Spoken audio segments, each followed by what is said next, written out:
Ram Ram. I welcome you all on the E platform of शून्य study centre. तो अपने chemistry classes चल रही थी। आज केमिस्ट्री में जो लास्ट टॉपिक है उसके बारे में डिस्कस करेंगे। और आज का टॉपिक है केमिस्ट्री इन एवरीडे लाइफ। इसके अंदर जो विभिन्न तरह की अपने मेडिसिन है और दूसरा जो अपने फूड प्रिजर्वेटिव वगैरह है, जो केमिकल्स अपने फूड इंडस्ट्रीज में यूज होती हैं, ठीक है ना, उनके बारे में डिस्कस करेंगे। लास्ट दो क्लास हो नहीं पाई थी, एक दिन इलेक्शन डे था, कल अपना संडे था। तो अब तक जो चार पांच क्लास में पढ़ा था, एटॉमिक स्ट्रक्चर हो गया, मेटलर्जी हो गया, ठीक है, इसके अलावा एसिड बेस हो गया, कार्बन एंड इट्स कंपाउंड हो गया, तो उन सब के बारे में एक एक क्लास के अंदर पूरा डिस्कस कर लिया था। ये टॉपिक्स हैं, आप वीडियो देख रहे हैं तो आप टेलीग्राम ग्रुप पे जो अपने नोट्स शेयर किए हैं उन नोट्स को लेकर बैठे, क्योंकि इन वीडियो के अंदर जो नोट्स हैं किसी भी तरीके से डिक्टेशन कह दूं या फिर कोई पीपीटी के माध्यम से शेयर नहीं किए जा सकते, क्योंकि लिमिटेड टाइम है। उन नोट्स को टाइमली कवर करने के लिए या फिर कम समय में उसको कवर करने के लिए जो वीडियो के माध्यम से ये प्रयास किया जा रहा है, आई होप आपके लिए यूजफुल रहेगा। तो आज के वीडियो में स्टार्ट करते हैं अपने केमिकल्स, मतलब जो अपने एवरीडे लाइफ में जो मेडिसिन वगैरह है, विभिन्न तरह के जो अपने ट्रैंक्विलाइजर्स हो जाएगा, ठीक है ना, प्रशांतक हो गए या फिर प्रतिरोधी हो गया, एंटीसेप्टिक हो गया, दर्द निवारक हो गया, कौन कौन सी दवाएं, कौन कौन से केमिकल्स उनमें यूज होते हैं, और उसके बाद में कौन कौन से केमिकल्स अपने फूड इंडस्ट्रीज में, जैसे फूड प्रिजर्वेटिव हो गया, आर्टिफिशियल स्वीटनर्स हो जाएगा, ठीक है, एंटीऑक्सीडेंट हो जाएगा, कौन कौन से केमिकल्स वहाँ यूज होते हैं, उनके बारे में डिस्कस करेंगे। तो सबसे पहले देखते हैं कि ड्रग और मेडिसिन में क्या डिफरेंस है।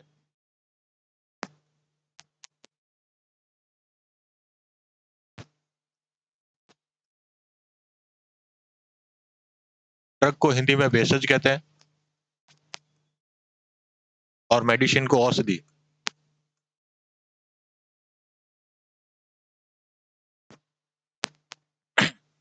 भेषज या फिर ड्रग का मतलब ये हुआ कि जैसे कोई भी बाजार से अपन दवाई खरीदने जाते हैं, जो पैरासीटामोल की दवाई ली या फिर खांसी जुकाम की दवाई ली, जैसे खांसी जुकाम की कोई दवाई ली है तो उसके अंदर कुछ न कुछ इंग्रेडिएंट्स होते हैं, उसके अंदर कोई ना कोई औषधि ड्रग होता है कि इसके अंदर खांसी की दवाई के अंदर पैरासीटामोल कितना है, या फिर कहते हैं अल्कोहल कितना है, या फिर जो दूसरे अपने कोई भी और इंग्रेडिएंट है वो कितना है, ठीक है ना। तो उस जो इंग्रेडिएंट है किसी दवाई का, उसको तो कहते हैं ड्रग, ठीक है। और जो मेडिसिन है जो कि ऑथराइज्ड है, जो कि बाजार में मिल रही है, वो उस ड्रग का कॉम्बिनेशन है। तो जो ड्रग होते हैं इसके अंदर ये जो बाजार अपने डायरेक्टली कुछ भी खरीद के लेके आते हैं बाजार से, वो तो हो गया मेडिसिन। लेकिन ड्रग जैसे कोई नेचुरली प्राप्त किया जा रहा है, किसी पेड़ से प्राप्त किया जा रहा है, किसी जड़ी बूटी से प्राप्त किया जा रहा है, या किसी मिनरल के साथ में एक्सट्रैक्ट हो रहा है, वो हालांकि उसके यूज तो मेडिकल यूज है, ठीक है ना, लेकिन उसकी क्वांटिटी नहीं पता कि इस बीमारी के अंदर या इस स्तर की या इस इंटेंसिटी की बीमारी के अंदर उसको कितना लिया जाना चाहिए। तो वो ड्रग वो होते हैं जिनकी क्वालिटी, मतलब कि आपको कितना उपयोग करना है, ठीक है ना, और किस वक्त उपयोग करना है वो नहीं पता होता। लेकिन मेडिसिन के अंदर अपने को पता होता है कि अपने को कितने टाइम उपयोग करना है, उसके कितने एमजी की टैबलेट लेनी है, दिन में कितनी बार टैबलेट लेनी है। जब ये सारी चीजें पता होती है तो वो तो होता है मेडिसिन, और ये पता नहीं होता है तो वो होता है ड्रग। और फिर दूसरा, ड्रग को एक्सट्रैक्शन, उसके सोर्सेज क्या है, ड्रग्स को कहाँ से मिलती है, तो ड्रग्स अपने को नेचुरली मिल जाती है, पेड़ पौधों पर मिलती है। यूजुअली जितने भी दवाइयां हैं उसके अंदर जो भी इंग्रेडिएंट्स हैं, सीधी सी बात है, वो उसका कोई ना कोई सोर्स तो प्रकृति से ही मिला है, उसके बाद में उसको लैब के अंदर सिंथेसिस किया गया है, ठीक है ना। तो जो डायरेक्ट अपने नेचर से मिल रहा है वो तो क्या है, ड्रग। लेकिन अगर यदि लैब में सिंथेसाइज होकर के अपने जो भी प्रमाणिक एजेंसीज है जो उस ड्रग को सर्टिफाई करती है कि इनको यूज किया जा सकता है, तो सर्टिफिकेशन के बाद में जो यूज करने वाली जो औषधि मेडिसिन है, तो वो क्या कहलाएगी, मेडिसिन कहलाएगी। तो क्या इसके अंदर डिफरेंस होता है। ड्रग की बात करें तो ड्रग जो है वो रासायनिक संगठन और मात्रा इसकी ज्ञात नहीं होती।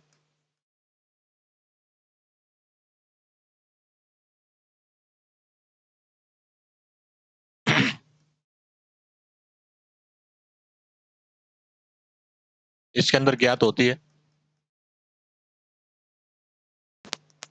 ये प्राकृतिक रूप से प्राप्त की जाती है।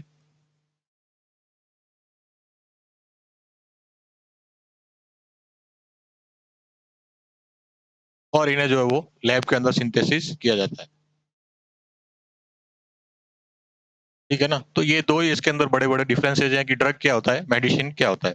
अब मेडिसिन के विभिन्न तरह की मेडिसिन है, कौन कौन सी है। सबसे पहले बात करते हैं पीड़ाहारी एनाल्जेस्टिक्स।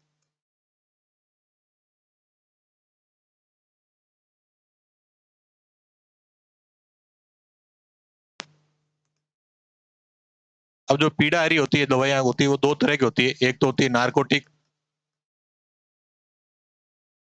जिसे अपन कहेंगे स्वापक, और दूसरा होता है नॉन नार्कोटिक। ये हो गया गैर स्वापक। स्वापक कहते हैं नार्कोटिक वो होते हैं जो अपने शरीर को क्या बनाते हैं, एडिक्शन करते हैं या फिर आदी बनाते हैं, शरीर को आदी बनाते हैं। और नॉन नार्कोटिक वो दवाएं हैं जो शरीर को आदी नहीं बनाते। अब नॉन नार्कोटिक अपने एनाल्जेस्टिक कैसे हैं या फिर पीड़ाहारी कहते हैं, तो उसके दो एग्जाम्पल हो गए, पैरासीटामोल और दूसरा हो गया एस्पिरिन।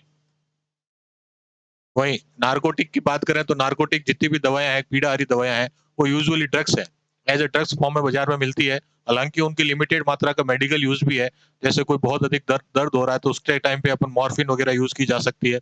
लेकिन सामान्यतः अगर यदि इनकी बहुत ज्यादा या फिर लंबे समय तक इनको कंज्यूम किया जाए तो वो सारे क्या बन जाएंगे, जो अपनी बॉडी है उसकी आदी बन जाएगी।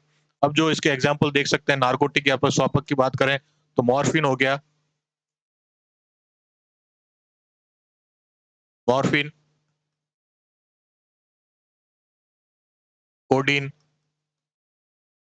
आदि। अब इसके अंदर बुक के अंदर जैसे ही इनके बारे में देखते हैं, इस चैप्टर को पढ़ते हैं एनसीईआरटी किताब में, तो उसके अंदर इन सब के जो भी मेडिसिन का नाम है, उस मेडिसिन के साथ साथ उसका केमिकल स्ट्रक्चर दिया हुआ है। तो केमिकल स्ट्रक्चर को याद करने की कोशिश करेंगे तो याद हो नहीं पाएगा। ठीक है, तो सबसे बेस्ट है कि दवाई कौन सी है, सब अगर यदि एग्जाम में पूछा जाए कि कोई दो एनाल्जेस्टिक्स या पीडारी का नाम लिखा है, तो क्या दो का लिखना है तो एक आप अपने नार्कोटिक का लिख देंगे, एक नॉन नार्कोटिक का लिख देंगे। नार्कोटिक के बारे में आगे लिख तब शॉर्ट में लिख सकते हैं कि ये क्या करता है, शरीर को आदी बनाते हैं, और नॉन नार्कोटिक आदी नहीं बनाते। एग्जाम्पल इसका पैरासीटामोल हो गया, और इसके अंदर मॉर्फिन, कोडीन वगैरह इसके एग्जाम्पल हो गए। अब जो पीडारी के बाद में सेकंड है वो है ट्रैंकुलाइजर्स।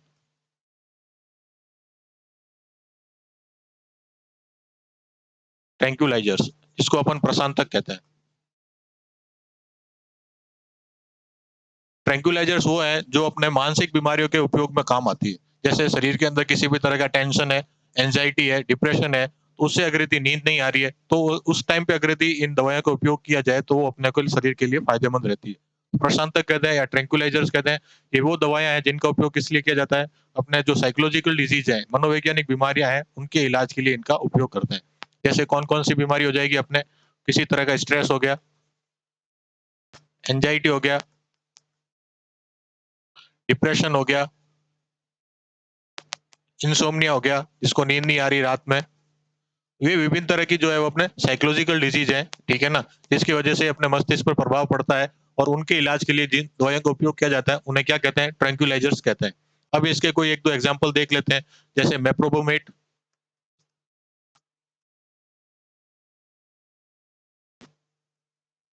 ठीक है।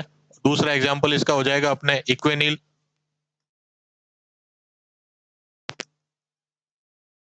अब जो ट्रैंक्विलाइजर्स होते हैं इसके अंदर एक और केमिकल, एक और तरह की दवाएं होती है, उनको कहते हैं बारबीट्यूरेट्स। बारबीट्यूरेट्स ये एक तरह का एक सीरीज है कहते हैं, या फिर एक केमिकल ग्रुप है बारबीट्यूरेट्स, जो कि किसके डेरिवेटिव होते हैं, बारबीट्यूरिक एसिड के। जो केमिकल बारबीट्यूरिक एसिड के व्युत्पन्न होते हैं या डेरिवेटिव होते हैं उन्हें क्या कहते हैं, बारबीट्यूरेट्स कहते हैं। और इनका उपयोग भी किसके रूप में किया जाता है, प्रशांतक कहते हैं या फिर ट्रैंक्विलाइजर्स के अंदर इसका उपयोग किया जाता है। जैसे कि वेरोनल हो गया, ल्यूमिनल हो गया, इसके एग्जाम्पल क्या हो जाएंगे, वेरोनल, ल्यूमिनल आदि। अगर यदि हर एक के दो दो एग्जाम्पल याद रहते हैं तो बहुत बहुत बहुत है वो भी, क्योंकि दो एग्जाम्पल ही पूछे जा सकते हैं, ठीक है ना। तो अगर यदि ट्रैंक्विलाइजर से कोई दो एग्जाम्पल पूछे, सबसे पहले ये लिख सकते हैं कि जो भी अपने साइकोलॉजिकल डिजीज है, मनोवैज्ञानिक बीमारियां हैं, उनके उपचार के अंदर प्रशांतक का उपयोग किया जाता है, ठीक है ना, जो कि केंद्रीय तंत्रिका तंत्र है उस पर प्रभाव, उस पर जो इम्पेक्ट करती है। इसके दो एग्जाम्पल कौन कौन सी दवाएं, कौन कौन से सॉल्ट यूज करते हैं, मेप्रोबोमेट हो गया और इक्वेनिल हो गया। बारबीट्यूरेट्स जो बारबीट्यूरिक एसिड के व्युत्पन्न या डेरिवेटिव है, वो एक केमिकल ग्रुप है जिनका उपयोग भी प्रशांतक के रूप में किया जाता है। और इसके दो एग्जाम्पल हो गए, वेरोनल और ल्यूमिनल। अब ट्रैंक्विलाइजर्स और आपके एनाल्जेस्टिक्स के बाद में अगला आता है एंटी माइक्रोबल्स, प्रति सूक्ष्म जीवी, एंटी माइक्रोबल्स।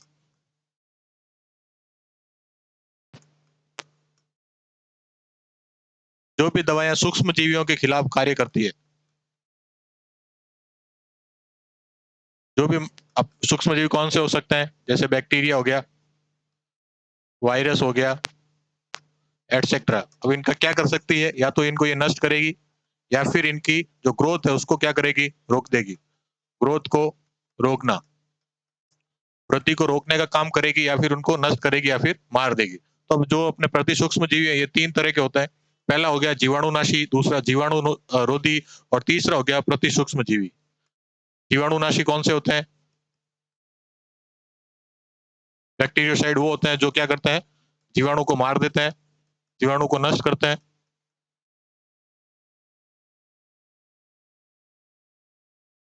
फिर आता है जीवाणु रोधी। ये जीवाणु की वृद्धि को रोकता है।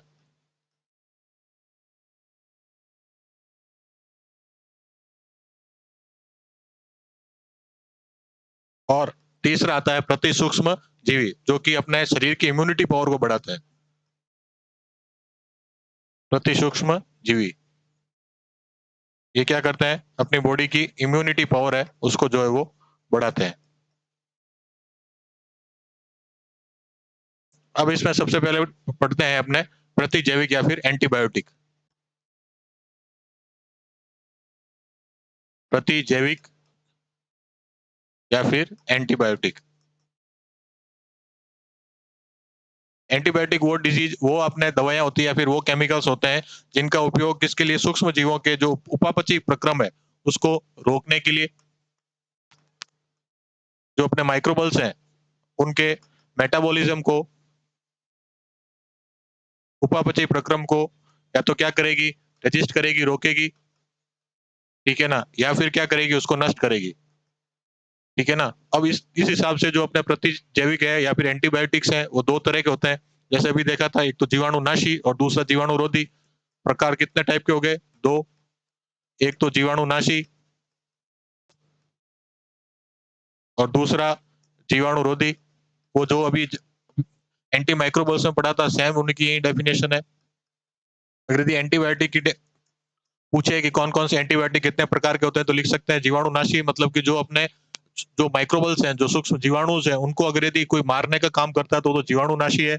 और अगर यदि उनके मेटाबॉलिज्म की जो ग्रोथ है उसको प्रिवेंट करने का काम कर रहा है तो वो हो जाएगा जीवाणुरोधी।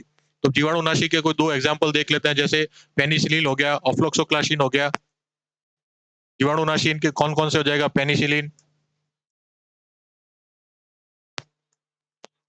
ऑफ्लोक्सोक्लाशिन।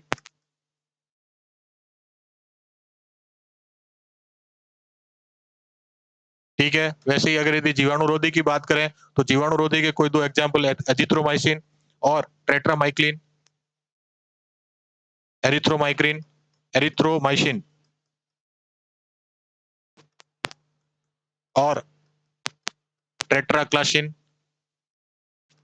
जितने भी एंटीबायोटिक है उसके पीछे यूजुअली क्या आएगा, लिन या फिर सिन आएगा। जैसे पेनिसिलिन हो गया, एरिथ्रोमाइसिन हो गया, ठीक है, टेट्राक्लाशिन हो गया, ऑफ्लोक्सोक्लाशिन हो गया। और ये सारे एंटीबायोटिक्स जो अपने डे टू डे लाइफ के अंदर विभिन्न तरह के अपने जैसे बीमार होते हैं, कोई दवाई लेने जाते हैं तो वहां पर भी इनका उपयोग किया जाता है। तो ये हो गए अपने प्रतिजैविक दो प्रकार के। इसके अलावा एक स्पेक्ट्रम के आधार पर इनका क्लासिफिकेशन होता है। स्पेक्ट्रम के आधार पर होगा, एक तो होगा ब्रॉड, दूसरा नैरो। एक तो हो गया विस्तृत, दूसरा हो जाएगा संकीर्ण या फिर नैरो। विस्तृत की बात करें तो विस्तृत वाले वो हो जाएंगे जो कि हर तरह के पॉजिटिव और नेगेटिव तरीके से, मतलब कि हर बीमारी के अंदर जिनका उपयोग किया जा सकता है।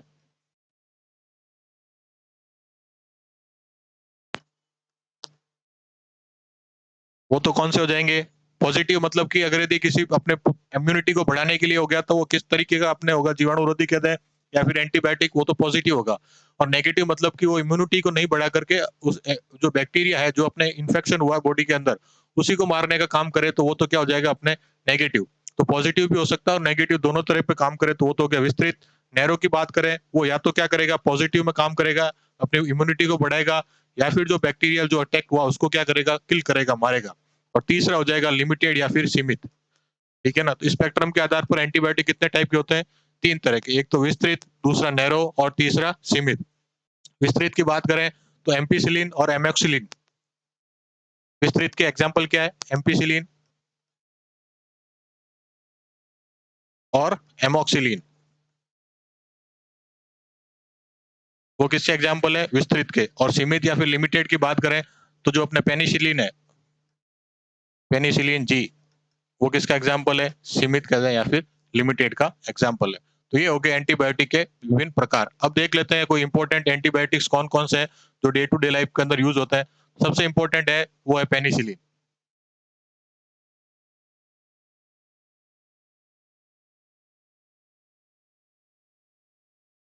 पेनिसिलिन की डिस्कवरी किसने की थी? अपने फ्लेमिंग ने की थी, ठीक है ना, अलेक्जेंडर फ्लेमिंग।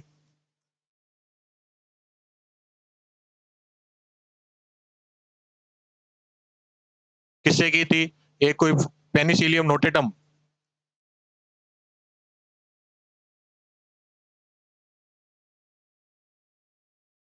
पेनिसिलियम नोटेटक नामक अपने फफूंद था, एल्गी था, जिसके अंदर जो है वो उससे जो है पेनिसिलिन नामक जो एंटीबायोटिक है उसकी खोज किसने की थी? अपने अलेक्जेंडर फ्लेमिंग के। ये सबसे ज्यादा यूज किया जाता है, मोस्ट यूज्ड है। इसके पेनिसिलिन के 6 वेरिएंट्स जो है वो अभी तक डेवलप किए जा चुके हैं, और उनमें से जो पेनिसिलिन जी है ये सर्वाधिक मोस्ट कॉमनली यूज कहते हैं या फिर सर्वाधिक उपयोग होने वाला अपना इसका डेरिवेटिव कहते हैं या फिर वेरिएंट है। अब इसमें जो सबसे लेटेस्ट कहते हैं, सबसे लेटेस्ट है सिंथेसाइज कौन कौन से जो पेनिसिलिन है उनका किया गया है, तो उसके अंदर आता है एम्फासिमिन और एमोक्सिलिन। ये दोनों अभी जस्ट देखे थे किसके अंदर, जो विस्तृत स्पेक्ट्रम एंटीबायोटिक थे, broad spectrum antibiotics. Broad spectrum antibiotics उनके भी ये एग्जाम्पल थे। कौन कौन से? एम्फासिमिन और आपके एमोक्सिलिन।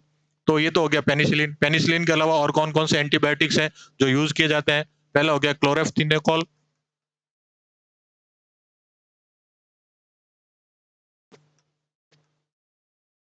क्लोरेफ्थेनिकोल। उसके बाद में हो गया स्ट्रेप्टोमाइसिन,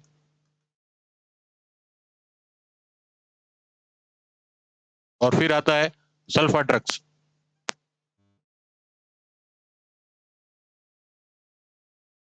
जो क्लोरोफ्थेनिकोल है उसका यूज किसके अंदर किया जाता है? इसका यूज पैचिस है, न्यूमोनिया है, जो अपने ब्रेन फीवर है, मस्तिष्क ज्वर है, उसके अंदर इसका उपयोग होता है।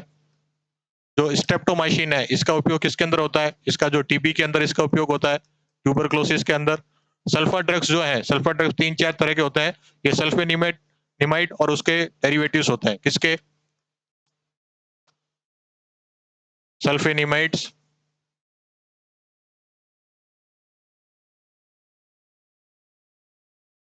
एंड इट्स डेरिवेटिव, ठीक है, वो क्या कहलाते हैं? अपने सल्फर ड्रग्स जो है वो कहलाते हैं। अब इसके एग्जाम्पल देख लेते हैं कि कौन कौन से सल्फर ड्रग्स हैं। जैसे सल्फा डाइजीन है, सल्फा पिरिडीन है, सल्फा थायोजोल है, सल्फा डाइजीन,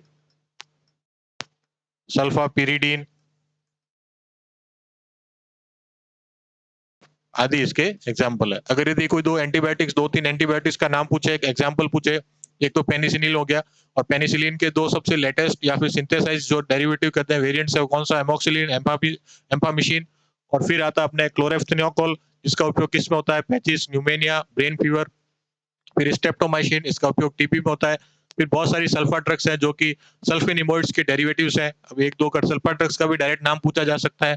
सल्फा ड्रग्स जो है वो एंटीबायोटिक है, इनके नाम पूछ लेंगे, सल्फा डाइजीन और सल्फा पिरिडीन। ये कोई दो सल्फा ड्रग्स के नाम हो गए। अगला है एंटीसेप्टिक, प्रतिरोधी।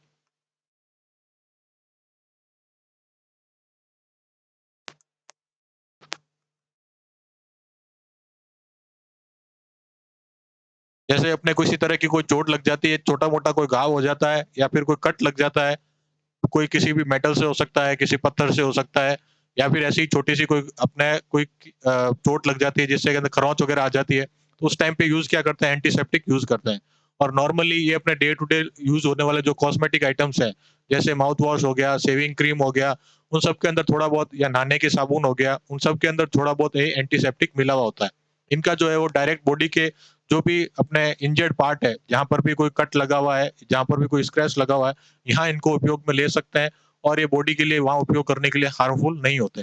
ठीक है? तो एंटीसेप्टिक कहते हैं या प्रतिरोधी वो हो गए जो कि जीवाणुओं की वृद्धि को रोकते हैं, और जो जीवित ऊतक है, जो अपने लाइव टिश्यूज़ हैं, वहाँ पर इनका उपयोग किया जाता है और वो उनके लिए घातक नहीं होते। कहाँ पर उपयोग करते हैं?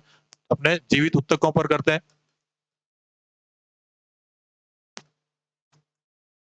जब भी कोई चोट लगती है, ठीक है ना, कोई कट लगता है, कोई खरोंच लगती है, तो उस वक़्त जो है एंटीसेप्टिक्स का यूज़ किया जाता है। ये अपने टूथपेस्ट हो गया, माउथ वॉश हो गया, साबुन हो गया, इन सब के अंदर जो है ये एंटीसेप्टिक्स मिले होते हैं। अब एग्ज़ाम्पल देख लेते हैं, कोई 2-3 एंटीसेप्टिक के एग्ज़ाम्पल की बात करें, तो सबसे पहले बायोएथेनॉल।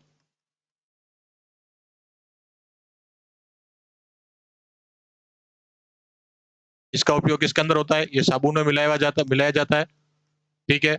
फिर दूसरा एग्ज़ाम्पल हो गया आयोडीन। आयोडीन सबसे बेस्ट एंटीसेप्टिक है। आयोडीन के पास में बोरिक एसिड, इसका बोरिक एसिड का जो है वो डाइल्यूट कहते हैं या फिर तनु विलयन है। तो डाइल्यूट सॉल्यूशन है, उसका उपयोग किसके लिए कहाँ पर किया जाता है? आंखों के एंटीसेप्टिक के वहाँ इसका उपयोग होता है, आंखों का एंटीसेप्टिक,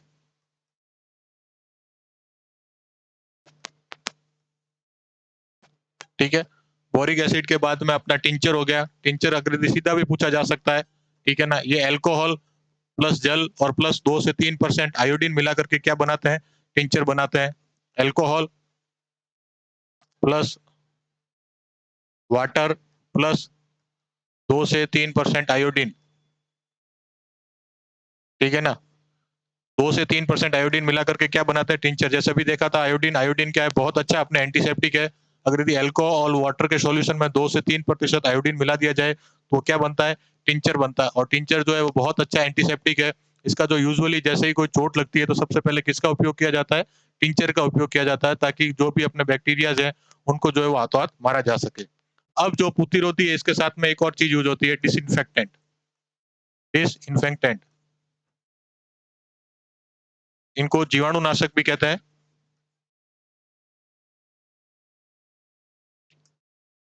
प्रतिरोधी और जीवाणुनाशक जो है, वैसे तो उपयोग तो दोनों का एक ही है, जीवाणुओं को मारना, लेकिन जो प्रतिरोधी होते हैं वो ज्यादा खतरनाक नहीं होते, कम खतरनाक होते हैं। और बॉडी के जो भी लाइव टिश्यूज हैं, जो जीवित ऊतक है, जैसे कोई कट लग गया, कोई खरोंच आ गई, तो वहां पर उनका उपयोग किया जा सकता है। लेकिन जो जीवाणुनाशक है या फिर डिसइंफेक्टेंट्स है, इनका उपयोग अपने लाइव टिश्यूज पर नहीं कर सकते। काम तो ये भी उन जीवाणुओं को मारने का ही करेंगे। इनका उपयोग अपने यूजुअली जो है नॉन लाइव टिश्यूज हो गए, जैसे फर्श हो जाएगा, अपने टॉयलेट्स क्लीनर्स वगैरह हो गए, उन सब के अंदर उपयोग किया जाता है, ताकि इन्फेक्शन है जो अपने जीवाणुओं की वजह से, बैक्टीरिया की वजह से होता है, उनको प्रिवेंट किया जा सके। तो डिसइंफेक्टेंट अपने कहाँ पर यूज होते हैं? नॉन लाइव टिश्यूज पर उपयोग होता है, नॉन लाइव टिश्यूज, ठीक है? अब इसका एग्जाम्पल देख लेते हैं। क्लोरीन गैस Cl2, जो कि अपने वाटर प्यूरिफिकेशन में यूज होती है, ठीक है? इसके अलावा और भी है, sulphur dioxide SO2। Sulphur dioxide है, इसका उपयोग किसके अंदर किया जाता है? सल्फर जो अपने जैम जेली और जो स्क्वैश वगैरह, अचार वगैरह है, उसके अंदर डिसइंफेक्टेंट के रूप में किया जाता है, ठीक है? इसके अलावा ब्लीचिंग पाउडर हो गया, CaOCl2। फिर एक एग्जाम्पल आता है फिनॉल। फिनॉल ऐसा है जो कि एंटीसेप्टिक के रूप में भी यूज किया जा सकता है, और दूसरा, इसको डिसइंफेक्टेंट के रूप में भी इसका उपयोग कर सकते हैं।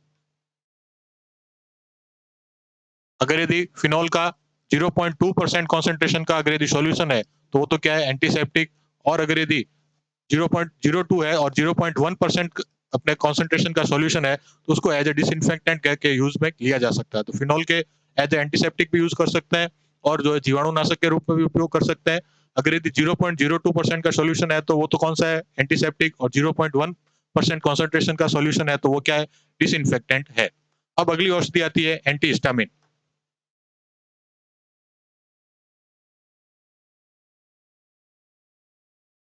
हिस्टामिन्स जो है वो अपने सबसे पहले देख लेते हैं हिस्टामिन क्या होता है। हिस्टामिन अपनी बॉडी में स्किन हो गया, लीवर हो गया, ठीक है, टूथ वगैरह में अंदर ये पाया जाता है। और जब भी किसी तरह की एलर्जी होती है, एलर्जी के टाइम पे हिस्टामिन रिलीज होता है और हमारी बॉडी के अंदर जलन है, खुजली है, ठीक है ना, इस तरह की जो है सिम्टम्स जो है वो प्रोड्यूस करता है। तो हिस्टामिन जो वो कहाँ पाया जाता है, अपने स्किन हो गया, अपने लीवर हो गया, फेफड़े हो गया, वहां पर पाया जाता है। एलर्जी के टाइम पे हिस्टामिन रिलीज होता है और एलर्जी का कारण बनता है। इस वजह से जो जलन है, खुजली वगैरह जो है वो इसके सिम्टम्स रहते हैं। तो कौन कौन सी जो अपने ड्रग्स है या मेडिसिन है जो एज एंटी हिस्टामिन यूज की जाती है, तो सबसे कॉमन तो कौन सा हो जाएगा, अपने सिट्रीजिन। सबको पता है सिट्रीजिन का उपयोग अपने एंटी एलर्जी के रूप में करते हैं। फिर टर्फेनाडिन,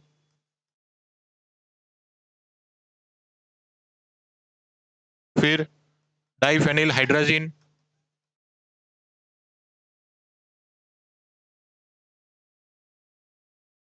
ये दो तीन अपने जो मेडिसिन है जो कि इसका उपयोग किसके रूप में किया जाता है, एंटी हिस्टामिन, जैसे सिट्रीजिन, टर्फेनाडिन और डाइफेनिल हाइड्राजिन। एंटी हिस्टामिन के बाद में अगला आता है अपने एंटी फर्टिलिटी प्रतिनिषेचक दवाइयां।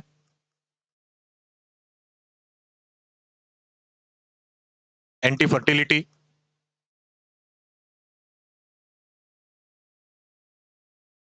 एंटी फर्टिलिटी मेडिसिन जो है वो गर्भ निरोधन के काम आती है और इनके अंदर जो है वो प्रोजेस्ट्रॉन और टेस्टोस्टेरोन जो अपने हार्मोन्स होते हैं, जो सेक्सुअल हार्मोन्स हैं,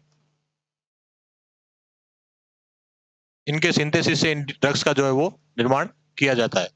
इनको सिंथेसाइज करके इन जो अपने एंटी फर्टिलिटी करते हैं या फिर प्रतिनिषेचक दवाइयां हैं, इनका निर्माण किया जाता है। अब इसके अंदर दो तीन एग्जाम्पल देख लेते हैं कि कौन कौन से अपने प्रतिनिषेचक दवाइयां हैं।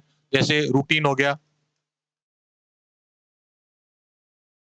सिप्रीटोरिन है,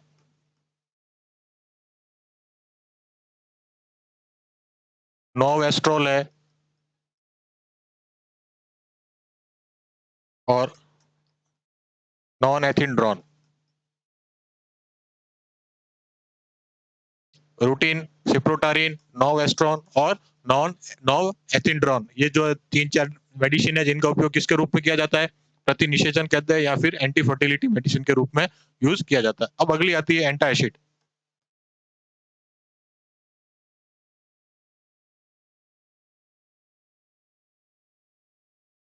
प्रति अम्ल, जब अपने गैस बॉडी के अंदर किसी भी तरह के अपने जंक फूड्स वगैरह ज्यादा खाते हैं तो बॉडी के अंदर जो है वो एचसीएल ज्यादा सीक्रेट होता है। एचसीएल ज्यादा सीक्रेट होने से बॉडी में अपने जो शरीर है या फिर पेट के अंदर क्या हो जाने लग जाती है, एसिडिटी होने लगती है। एसिडिटी के प्रिवेंशन के लिए क्या यूज में करते हैं, milk of magnesia, magnesium hydroxide, magnesium hydroxide, sodium bicarbonate, NaCO3, ठीक है ना, एल्यूमिनियम हाइड्रोक्साइड, AlOH3, ठीक है ना। इन सब जो है ये अपने बेसिस कहते हैं या फिर सार है, इनका उपयोग यहाँ पर किया जाता है। लेकिन अगर यदि इनको बहुत अधिक टाइम तक इनको यूज में करेंगे तो क्या होगा, बॉडी की जो है क्षारीयता कहते हैं या फिर बेसिसिटी है वो बढ़ जाएगी, ठीक है ना। NaCO3 हो गया, एल्यूमिनियम हाइड्रोक्साइड हो गया, ये सारे वो हैं अपने जो बेसिस कहते हैं या फिर अपने सॉल्ट है, जिनका उपयोग किसके लिए करते हैं, एसिडिटी के प्रिवेंशन के लिए किया जाता है। लेकिन इनको लंबे टाइम तक यूज करेंगे तो क्या बढ़ जाएगी, बॉडी की बेसिसिटी बन जाएगी। तो एक समस्या की निजात पाने के लिए अपने बॉडी में क्या हो जाएगा, दूसरी प्रॉब्लम क्रिएट होगी। इसके लिए इनका लिमिटेड यूज किया जाना चाहिए और साथ में कुछ मेडिसिन है उनका उपयोग किया जाना चाहिए। अब वो मेडिसिन कौन सी है, जैसे सिमेटिडिन, रेमिटिडिन, सिमेटिडिन है, रेमिटिडिन है, ठीक है, ओमेप्रेजोल है, लेंसोप्रेजोल है।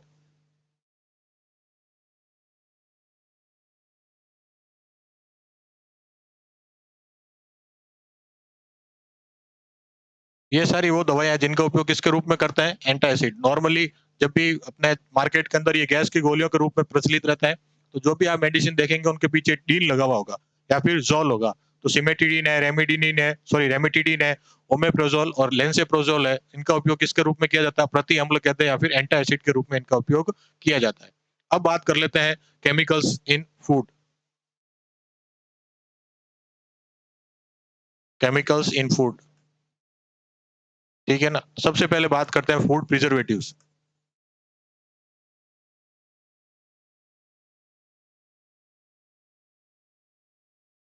खाने की सबसे बड़ी विशेषता की बात करें तो खाना क्या है, खाना बहुत लिमिटेड टाइम तक रखा जा सकता है। उस टाइम के बाद में अगर यदि उसके अंदर कोई प्रिजर्वेटिव या परिरक्षक नहीं है, तो खाना क्या हो जाएगा, खराब हो जाएगा, या फिर जिसे कहते हैं ना, खाना सड़ जाएगा और वो खाने के लायक नहीं बचेगा। तो उस खाने को लंबे समय तक खाने के लायक बनाने के लिए या फिर उसको प्रिजर्व करने के लिए जो केमिकल्स यूज किए जाते हैं, उन्हें क्या कहते हैं, फूड प्रिजर्वेटिव कहा जाता है। फूड प्रिजर्वेटिव उसके अंदर 2-4 प्रॉपर्टीज होनी चाहिए, 2-4 गुण होने चाहिए। सबसे पहले उनको देखते हैं कि फूड प्रिजर्वेटिव में कौन-कौन से गुण होने चाहिए। सबसे पहली बात तो इनकी अल्प मात्रा सफिशिएंट होनी चाहिए। ऐसा नहीं कि बहुत ज़्यादा फूड प्रिजर्वेटिव का उपयोग किया जा रहा है।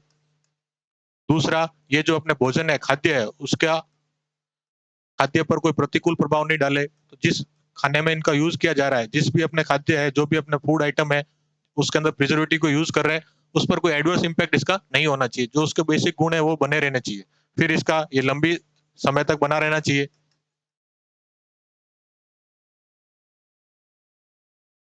और शरीर पर भी कोई इसका मानव शरीर पर जो है वो इसका कोई साइड इफेक्ट वो नहीं होना चाहिए। तो ये कुछ गुण होते हैं, प्रॉपर्टीज होती हैं जो कि अपने अपने फूड प्रिजर्वेटिव्स के अंदर होनी चाहिए। सर्वाधिक यूज किया जाना फूड प्रिजर्वेटिव वो है सोडियम बेंजोएट।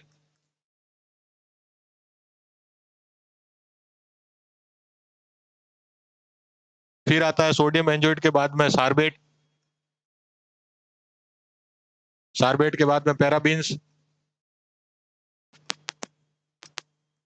पैराबीन्स प्रोपियोनेट,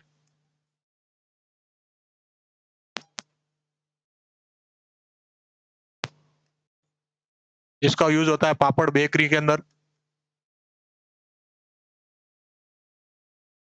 जो पैराबीन्स है, पैराबीन्स का यूज होता है अपने टोमेटो सॉस के अंदर।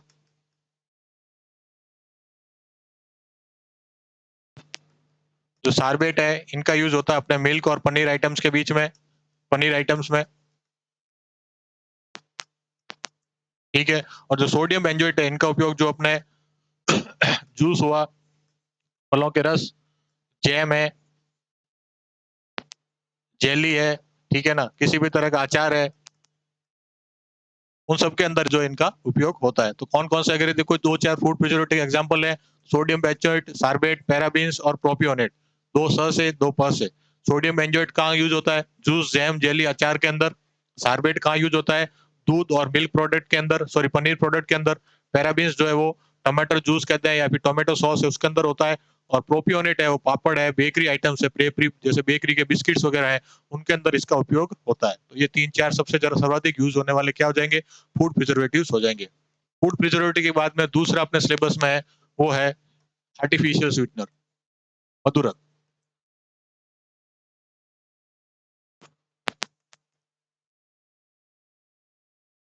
जो भी स्वीट है, जो भी मीठी चीज होती है, उसके अंदर सर्वाधिक क्या होता है, कार्बोहाइड्रेट होता है। और कार्बोहाइड्रेट क्या करता है, बॉडी के अंदर एनर्जी क्रिएट करता है। अगर यदि बहुत ज्यादा कार्बोहाइड्रेट का उपयोग किया जाएगा, तो बॉडी के ऊपर हार्मफुल इम्पैक्ट हो सकता है, जिससे कि डायबिटीज नामक बीमारी भी, शुगर कहते हैं, डायबिटीज कहते हैं, वो हो सकती है। तो शुगर के रोगियों के लिए या फिर कहते हैं कि उस बहुत ज्यादा कार्बोहाइड्रेट कंजम्पशन को रोकने के लिए जिन केमिकल्स का यूज किया जाता है, उन्हें क्या कहते हैं, आर्टिफिशियल स्वीटनर्स कहते हैं। आर्टिफिशियल स्वीटनर्स वो स्वाद में तो मीठे होंगे, मतलब खाने पर तो मीठा स्वाद आएगा, लेकिन इनके अंदर किसी भी तरह की एनर्जी कहते हैं या फिर किसी भी तरह का कार्बोहाइड्रेट है वो इसके अंदर नहीं होता। तो ये टेस्ट में तो कैसे होते हैं, मीठे, टेस्ट में मीठे होंगे, और इसके अंदर किसी भी तरह की एनर्जी जो है वो नहीं होगी। तो अगर यदि आर्टिफिशियल स्वीटनेस को अपन कंज्यूम करें, तो अपने बॉडी के अंदर डायबिटीज लेवल है, वो जो इंसुलिन लेवल है वो बिल्कुल भी नहीं बढ़ेगा। अब 2-4 आर्टिफिशियल स्वीटनेस की बात करें तो सबसे पहला है सुक्रोलोज, पहले सैकेरिन, सुक्रोलोज,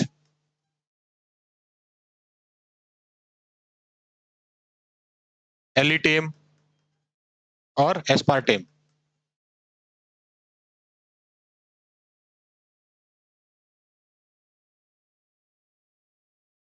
2 स से 2 ए से, तो कौन सा, सैकेरिन, सुक्रोलोज, एलिटेम और स्पार्टेम। जो सैकेरिन है वो शक्कर से, जो अपने शर्करा है, उससे 600 गुना मीठा होता है।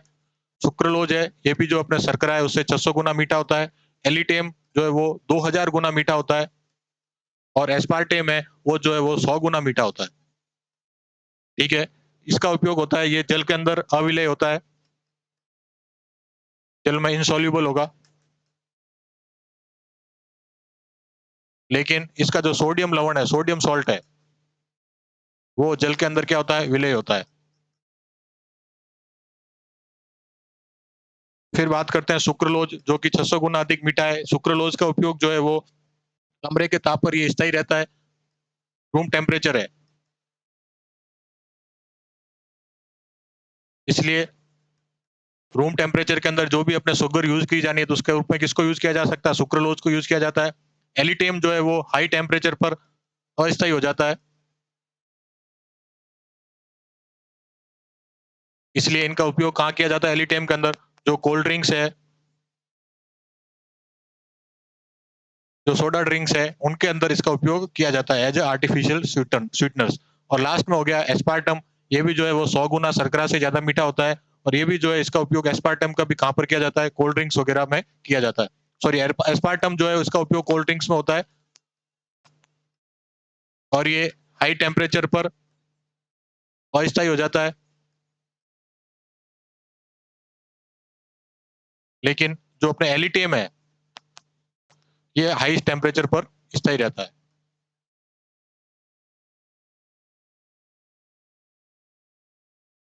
तो ये चार सुक्रोलोज अपने आर्टिफिशियल स्वीटनर्स हो गए, सैकेरिन, सुक्रोलोज, एलिटेम और एस्पार्टेम।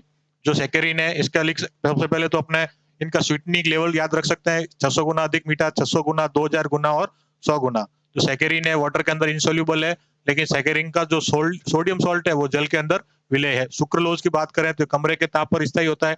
एलिटीम जो है वो उच्च ताप पर अधिक आपके स्थायी होता है, तो जो अपने गर्म करने वाले खाद्य पदार्थ है उनके अंदर इसको उपयोग कर सकते हैं। और एस्पार्टम है वो हाई टेम्परेचर पर अस्थायी हो जाता है, इसलिए इनका उपयोग कहाँ करते हैं, कोल्ड ड्रिंक्स हो गया, अपने शीतल पेय हो गया, सोडा ड्रिंक्स हो गया, इनके अंदर इसका उपयोग करते हैं। तो आर्टिफिशियल स्वीटनर्स और फूड प्रिजर्वेटिव के बाद में जो सबसे लास्ट के अंदर आता है वो है प्रतिऑक्सीकारक, एंटीऑक्सीडेंट।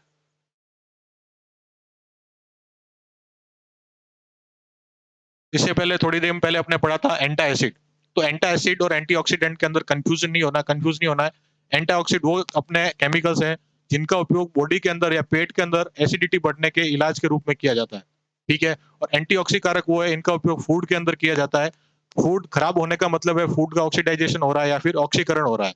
ठीक है ना, उस ऑक्सीकरण को रोकने के लिए कुछ केमिकल्स मिलाए जाते हैं, उनको क्या करते हैं, प्रतिऑक्सीकारक कहते हैं या फिर एंटीऑक्सीडेंट कहते हैं। अब इसके कुछ एग्जाम्पल देख लेते हैं, कौन कौन से केमिकल्स जो है वो एज ए एंटीऑक्सीडेंट या प्रतिऑक्सीकारक यूज में होते हैं। सबसे पहले बात करते हैं SO2 और सल्फाइड्स, सोडियम डाइऑक्साइड और सल्फाइड। इनका उपयोग जो शराब है, बियर है, ठीक है ना, जूस है, जैम और जेली के अंदर आदि के अंदर जो है एंटीऑक्सीडेंट के रूप में किया जाता है। जब सल्फाइड या फिर सोडियम डाइऑक्साइड इसके अंदर मिला देंगे तो ये पहले ऑक्सीडाइज हो जाएगी और इनके जो है खराब होने से बचा देगी। इसके अलावा दो और है अपने, एक तो BHT और दूसरा BHA। BHT का है ब्यूटिल हाइड्रोक्सिल